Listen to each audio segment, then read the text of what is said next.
Hello दोस्तों, स्वागत है आप सभी का आपके अपने YouTube चैनल पे।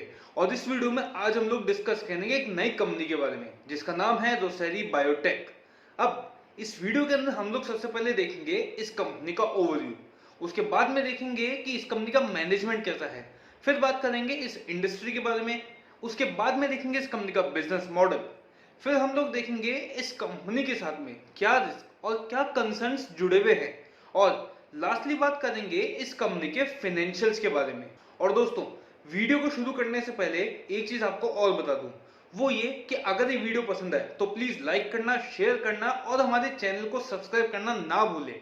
साथ ही साथ में प्लीज प्रेस कीजिएगा बेल आइकन को भी, ताकि कोई नोटिफिकेशन नई वीडियो का आपसे मिस ना हो। और इसके अलावा हमें कमेंट बॉक्स में भी ये बात बताना ना भूले कि वीडियो को कैसा लगा। अब अगर हम लोग हमारी वीडियो को स्टार्ट करें और सबसे पहले ले इस कंपनी का ओवरव्यू, तो रोसरी बायोटेक को स्टार्ट किया था मिस्टर एडवर्ड मेनेजेस और मिस्टर सुनील चरी ने 1997 के अंदर। इसको इन लोगों ने स्टार्ट किया था सिलवासा के अंदर एक 10 एकड़ लैंड को एक्वायर करके। और ये जो उन्होंने प्लांट एस्टेब्लिश किया, इसकी जो प्रेजेंट कैपेसिटी है प्रोडक्शन की वो है 1 लाख एमटी की, और ये इसको एनहेंस करने वाले हैं 20,000 एमटी से।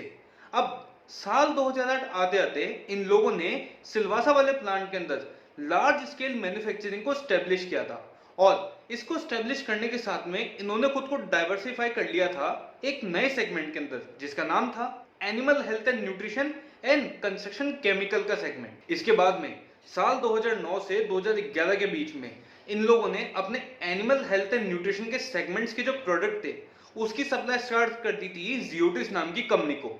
अब ये जो जियोटिस नाम की कंपनी है, ये वर्ल्ड लार्जेस्ट प्रोड्यूसर है of vaccines and medicine for pets and life stock. इसके बाद में साल 2013 से 2015 के बीच में इन्होंने अपने प्रोडक्ट पोर्टफोलियो के अंदर एक और नए सेगमेंट को जगह दी जिसका नाम था home personal care and performance chemical का सेगमेंट। इसके अलावा इन्होंने एक रिप्रेजेंटेटिव ऑफिस को भी स्टेब्लिश किया ढाका बांग्लादेश के अंदर। और इसके अलावा इन्होंने एक जॉइंट वेंचर भी किया था बुजिल वर्क वैगनर नाम की कंपनी के साथ में, जो कि जर्मनी बेस्ड कंपनी है। इसके अलावा इन लोगों ने एक 13 एकड़ के लैंड को भी एक्वायर किया दहेज गुजरात के अंदर, और यहाँ पे जो इन लोगों ने प्लांट को स्टेब्लिश किया उसकी कैपेसिटी रहेगी 1,32,500 एमटी की, और ये इसको ऑलरेडी कमीशन कर चुके हैं साल 2020 के अंदर। इसके अलावा इन लोगों ने एक centre of excellence IIT Bombay के अंदर भी स्टेब्लिश किया, और इनकी पूरी रिसर्च, पूरी डेवलपमेंट की जो एक्टिविटीज है वो इस आईआईटी बॉम्बे के अंदर ही होती है। अब इनका जो दहेज वाला प्लांट है वो काफी स्पेशल है इन लोगों के लिए, क्योंकि सबसे पहला रीजन इसका ये है कि इनका ये जो प्लांट है वो स्टेब्लिश है समुद्र के किनारे। तो यहाँ पे ये लोग जो एक्सपोर्ट्स करते हैं उसको करने के लिए जो इनकी ट्रांसपोर्टेशन कॉस्ट आती थी उसके अंदर लोगों ने अच्छा खासा सेव किया है, पहली चीज।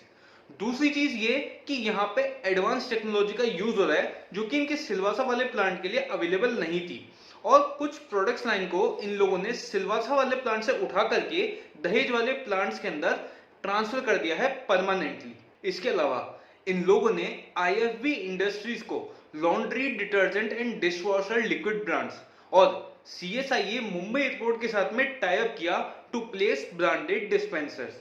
और इसके अलावा इन लोगों का जो होम पर्सनल केयर वाला सेगमेंट है उसके प्रोडक्ट्स को इन लोगों ने अमेज़न पे भी लिस्ट करवा रखा है। अब अगर मैं इस कंपनी से जुड़ी एक ताजी खबर आप लोगों को बताऊं तो वो ये है कि ये जो कंपनी है वो यूनिटॉप केमिकल्स प्राइवेट लिमिटेड नाम की कंपनी का एक्विजिशन करने वाली है।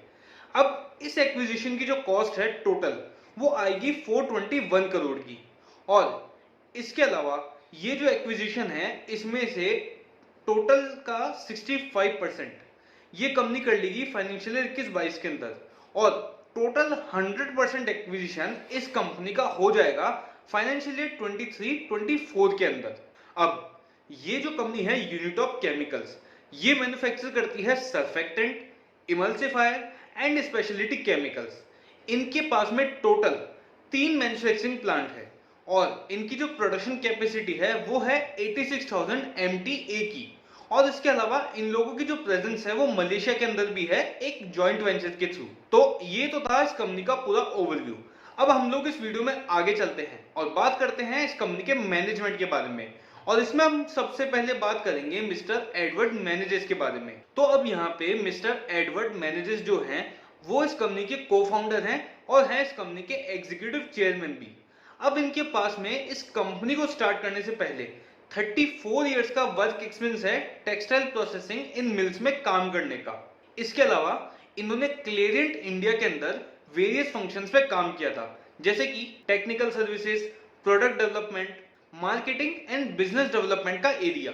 और इनके पास में बैचलर डिग्री ऑफ साइंस है टेक्सटाइल केमिस्ट्री के अंदर। तो अब अगर हम लोग बात करें इस कंपनी के एमडी की और इस कंपनी के दूसरे को फाउंडर की, जिनका नाम है मिस्टर सुनील चरी।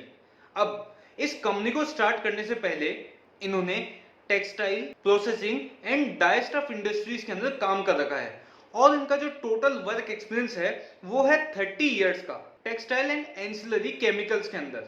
और मिस्टर चरी जो हैं वो इस कंपनी की वो बेडरॉक है जिसके दम पे इस कंपनी ने अपने सेल्स को और अपने डिस्ट्रीब्यूशन नेटवर्क को खड़ा किया है। तो अब अगर हम लोग यहाँ पे चालू करें इंडस्ट्री एनालिसिस, और इसमें अगर हम लोग सबसे पहले बात करें इंडियन होम केयर मार्केट की, तो अगर हम लोग यहाँ पे सबसे पहले इसका मार्केट वैल्यूएशन देखें, साल 2015 में इसका मार्केट वैल्यूएशन था 1.2 बिलियन यूएसडी का और साल 2018 में बढ़ करके इसका मार्केट वैल्यूएशन पहुंच गया 1.6 बिलियन यूएसडी पे। और यहाँ पे जो ग्रोथ रेट आई इस मार्केट के अंदर वो आई 10.8% की सीएजीआर के हिसाब से।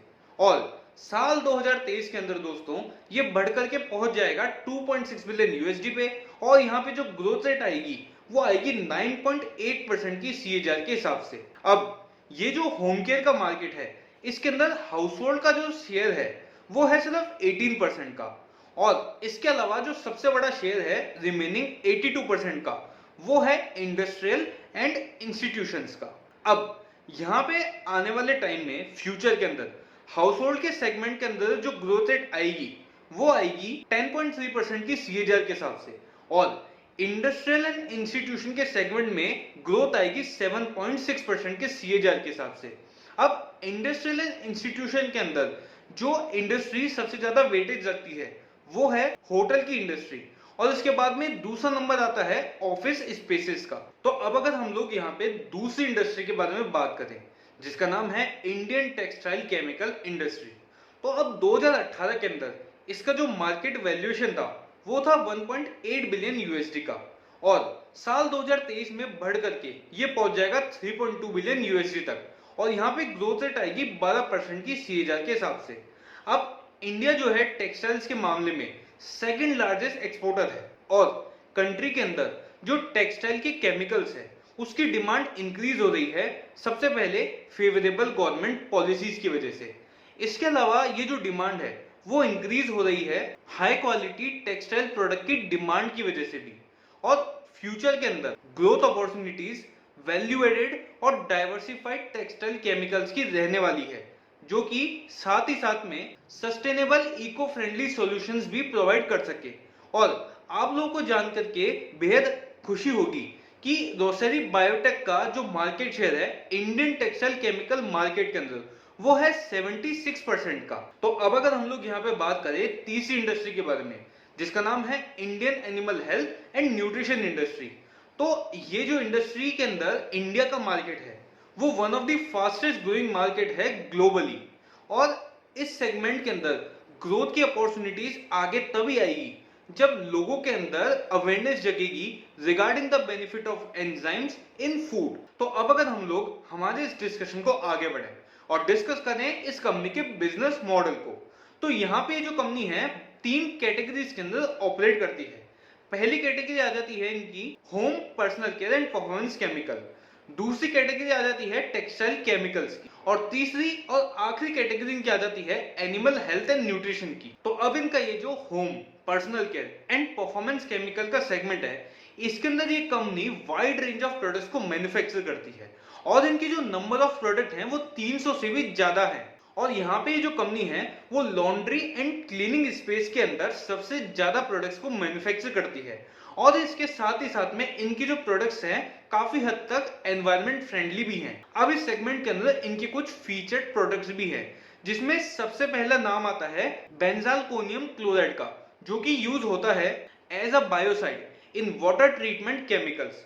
और इसके अलावा इनके दूसरे फीचर्ड प्रोडक्ट का नाम है नियोकोट 5100, जो कि एक आर्सेनिक बेस्ड कोटिंग एजेंट है और ये यूज होता है duplex board and high end paper के लिए। अब इस सेगमेंट के अंदर इनके जो प्रोडक्ट्स हैं वो दूसरी इंडस्ट्रीज की, दूसरी कंपनीज के दूसरे प्रोडक्ट्स के अंदर भी काम आते हैं। अब यहाँ पे इनके जो प्रोडक्ट्स हैं सोप एंड डिटर्जेंट्स की इंडस्ट्री के अंदर इनके प्रोडक्ट्स सबसे पहले डिटर्जेंट पाउडर एंड केक्स के अंदर, इसके बाद में टॉयलेट एंड फ्लोर क्लीनर के अंदर काम आते हैं। और वहीं अगर देखें, अगर हम लोग इंक, पेंट और कोटिंग इंडस्ट्री के अंदर, तो इनके जो प्रोडक्ट हैं वो इंटीरियर पेंट और रोड मार्किंग पेंट्स के अंदर काम आते हैं। इसके अलावा इनके प्रोडक्ट कंस्ट्रक्शन केमिकल के अंदर भी यूज आते हैं। और वहीं पे सैनिटरी वेयर और टाइल्स के केस में अगर हम लोग देखें तो इनके जो प्रोडक्ट हैं वो विट्रीफाइड टाइल्स और सैनिटरी वेयर के ऊपर अप्लाई होते हैं। अब इसके अलावा कंपनी फोकस कर रही है यहाँ पे वाटर ट्रीटमेंट के फॉर्मुलेशन को बनाने के लिए,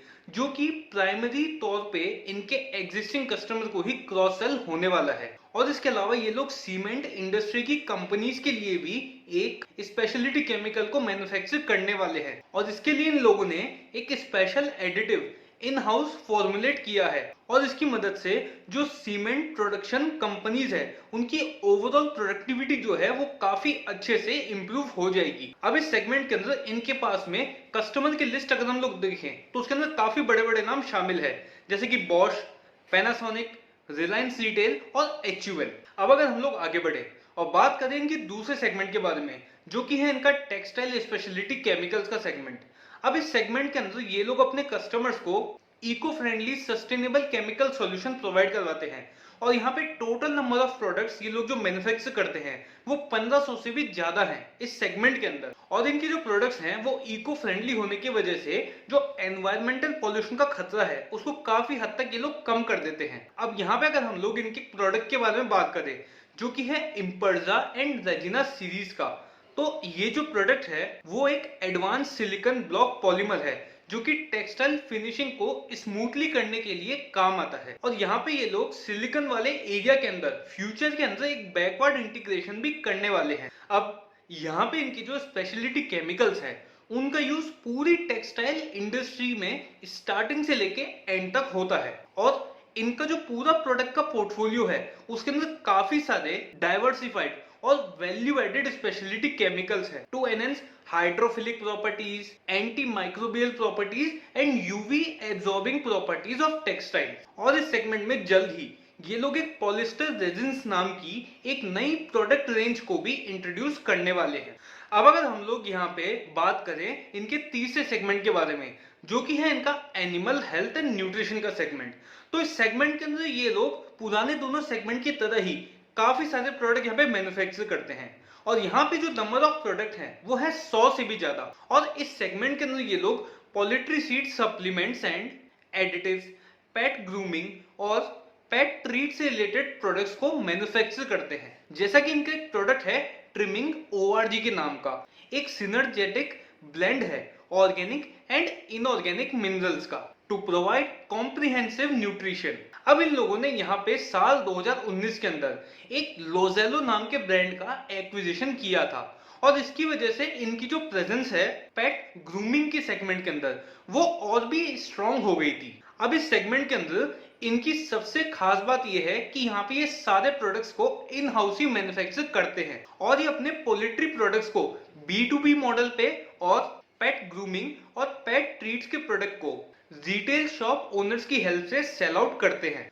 अब अगर हम लोग नेक्स्ट डिस्कस करें इस कंपनी के साथ में क्या रिस्क और क्या कंसर्न्स जुड़े हुए हैं, तो इसमें सबसे पहला रिस्क जो है वो है rise in raw material cost. अब यहाँ पे ये जो कंपनी है वो 3 तरीके के रॉ मटेरियल्स को यूज करती है, जो कि है आर्सेनिक एसिड, सर्फेक्टेंट और सिलिकॉन ऑयल। अब ये जो तीनों प्रोडक्ट्स हैं इनकी prices international prices of crude oil के साथ में लिंक है। अगर मार्केट में, ग्लोबल मार्केट में इंटरनेशनल प्राइसेस अगर बढ़ जाएगी क्रूड ऑयल की, तो इनके प्रोडक्ट की प्राइसिंग यहाँ पे बढ़ जाएगी और इसका सीधा सीधा इम्पैक्ट इस कंपनी के सेल्स की वॉल्यूम पर आ जाएगा। अब यहाँ पे जो दूसरा और आखिरी कंसर्न इस कंपनी के साथ में एसोसिएटेड है वो है कि इस कंपनी के अंदर इनके पास में कुछ ऐसे कस्टमर हैं जो कि इनके रेवेन्यू का मेजर प्रपोर्शन होल्ड करते हैं। तो आप यहाँ पे अगर इन कस्टमर्स की लिस्ट में से एक भी नाम यहाँ पे गायब हो जाता है तो इसका सीवियरली इंपैक्ट करेगा इनके रेवेन्यू के ऊपर। अब इनके जो एचपीसीसी का सेगमेंट है और जो टीएससी का सेगमेंट है उसके अंदर जो B2B रेवेन्यू जनरेट होता है वो इनके इन दोनों सेगमेंट के ओवरऑल रेवेन्यू का 90% है। अब वहीं पे अगर हम इनके ओवरऑल रेवेन्यू के अंदर देखें तो इनका जो ओवरऑल रेवेन्यू था फाइनेंशियल ईयर 20 का, उसके अंदर टॉप 5 कस्टमर्स ने 44% तक कंट्रीब्यूट किया था। और वहीं पे अगर टॉप 10 कस्टमर को हम देखें तो उनका कंट्रीब्यूशन निकल के आया 54% का। तो अब अगर हम लोग डिस्कस करना स्टार्ट करें इस कंपनी के फाइनेंशियल्स को, तो यहाँ पे अगर हम लोग सबसे पहले इस कंपनी के रेवेन्यू फ्रॉम ऑपरेशन को देखें तो ये जो भी फाइनेंशियल ईयर एंड हुआ इसमें कंपनी ने जनरेट किया 709.30 करोड़ का रेवेन्यू। और यहाँ पे ईयर ऑन ईयर बेसिस पे कंपनी ने काफी अच्छी खासी 18.2% की ग्रोथ को रजिस्टर किया था। और वहीं अगर हम लोग देखें इस कंपनी का सेगमेंट वाइज रेवेन्यू तो इनका सबसे बड़ा कंट्रीब्यूटर रहा था इनका एचपीपीसी वाला सेगमेंट, जिसने कंट्रीब्यूट किया 56.3% तक इनके टोटल रेवेन्यू के अंदर। वहीं इनके टेक्सटाइल स्पेशलिटी केमिकल वाले सेगमेंट ने 35.5% का कंट्रीब्यूशन किया।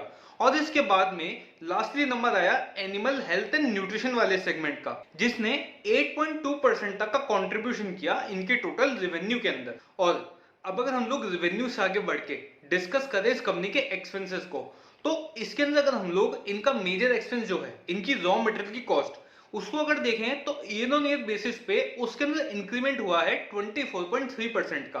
और ऐसा क्यों?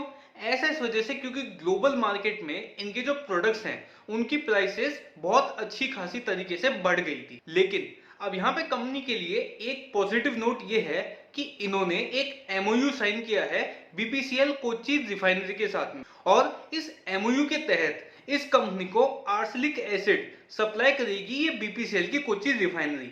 और इसका फायदा कंपनी को ये होगा कि आर्सेनिक एसिड के ऊपर इस कंपनी की जो डिपेंडेंसी है इंपोर्ट करने की वो काफी हद तक रिड्यूस हो जाएगी फ्यूचर के अंदर, जिससे कंपनी की जो कॉस्ट है रॉ मटेरियल की आर्सेनिक एसिड की उसके अंदर एक डिक्लाइन हमें देखने को मिलेगा। वहीं अगर हम लोग बात करें अगर इस कंपनी के ईबिटा के बारे में, यानी कि earning before interest tax and depreciation, तो वो 104.8 करोड़ से बढ़ करके पहुंच गया है 123 करोड़ तक। लेकिन अगर हम मार्जिन की बात करें ईबिटा मार्जिन के बारे में, तो वो 17.5% से 17.4% पे आ गया, यानी कि मार्जिन के अंदर कोई ग्रोथ नहीं आई, वो ईयर ऑन ईयर बेसिस पे एकदम फ्लैट ही रहे।